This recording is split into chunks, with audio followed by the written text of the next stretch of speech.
પોરબંદર જિલ્લામાં ગત વર્ષના સારા વરસાદના કારણે શિયાળુ પાકનું વાવેતર પૂરતા પ્રમાણમાં જોવા મળે છે। તળાવો અને ચેક ડેમો પાણીથી છલોછલ હોવાના કારણે રવિ પાકનો લાભ ખેડૂતો મોટા પ્રમાણમાં મળશે તેવી આશાઓ ખેડૂતો રાખી રહ્યા છે। પોરબંદર જિલ્લાના બરડા વિસ્તારમાં ધાણા, જીરું, ઘઉં, ચણા અને જુવાર સહિતના રવિ પાકનું વાવેતર કરવામાં આવ્યું છે। ગત વર્ષે જિલ્લામાં 200% કરતાં પણ વધારે વરસાદ નોંધાયો છે, જેને કારણે મોટા ભાગના તળાવો અને ચેકડેમો પાણીથી છલોછલ જોવા મળે છે।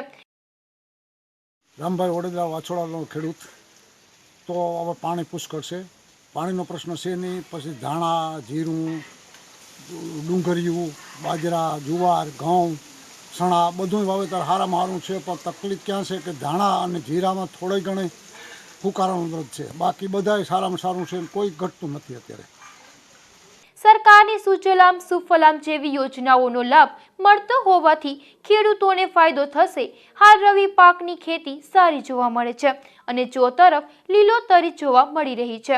ધીરુભાઈ નિમાવત, ગુજરાત ન્યૂઝ, બગવદર।